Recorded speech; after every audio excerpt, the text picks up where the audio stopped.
नमस्कार दोस्तों, स्वागत है आपका हमारे YouTube चैनल पर, जहां हम इतिहास की रोमांचक कहानियां लेकर आते हैं। आज हम बात करने जा रहे हैं सिंगलदीप की राजकुमारी रानी पद्मावती के खौफनाक सच के बारे में।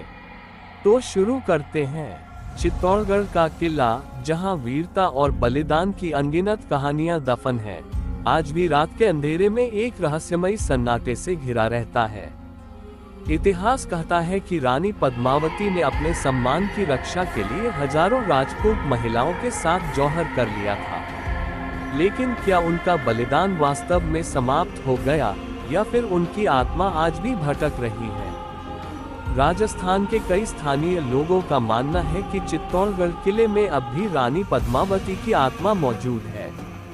कई पर्यटकों और रक्षकों ने वहां रात में अजीब आवाजें सुनी हैं, किसी के रोने की, किसी के पदचापों की, और कभी कभी एक साए को चलते हुए देखने की भी बात कही गई है। एक बार की बात है, एक पुरातत्वविद विशाल, इतिहास में रुचि रखने वाला युवक इस किले में रात गुजारने की जिद पर अड़ा। स्थानीय लोगों ने उसे समझाया कि सूरज डूबने के बाद वहां रुकना खतरे से खाली नहीं, लेकिन उसने किसी की न सुनी। रात के करीब 2 बजे विशाल ने महसूस किया कि उसके आसपास का तापमान अचानक गिर गया है।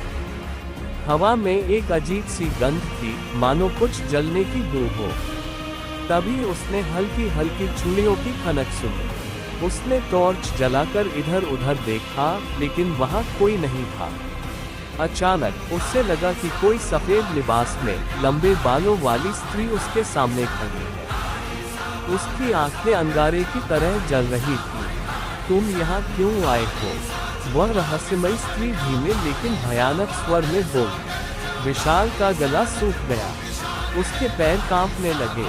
उसने हिम्मत जुटाकर पूछा, आप कौन हैं? उस स्त्री ने आगे बढ़कर कहा, मैं पद्मावती हूँ। मैंने अपने सम्मान के लिए जौहर किया, लेकिन मेरी आत्मा अभी इस भूमि से बंधी है। जो भी मेरी शांति भंग करता है, उसे इसका परिणाम भुगतना पड़ता है। अचानक विशाल की टॉर्च बंद हो गई और चारों ओर घना अंधेरा छा गया।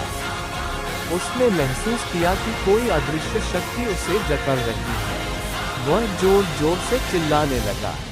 फिर अचानक सब कुछ शांत हो गया। जब सुबह के प्रहरी आए, तो उन्होंने विशाल को किले के फर्श पर बेहोश पड़ा पाया। उसके चेहरे पर डर की लकीरें थीं और उसके बाल सफेद हो चुके थे। कई लोगों का मानना है कि रानी पद्मावती की आत्मा अब भी किले में भटकती है, अपने अधूरे संकल्प और बलिदान की याद दिलाती हुई। जो कोई भी रात में वहां जाता है, उसे कभी न कभी इस अनदेखी शक्ति का सामना करना पड़ता है। इसलिए सूरज ढलते ही चित्तौड़गढ़ का किला वीरान हो जाता है, लेकिन उसकी हवाओं में अब भी जौहर की ज्वालाएं सुलगती हैं। क्या आप कभी रात के अंधेरे में इस किले में जाने की हिम्मत करेंगे?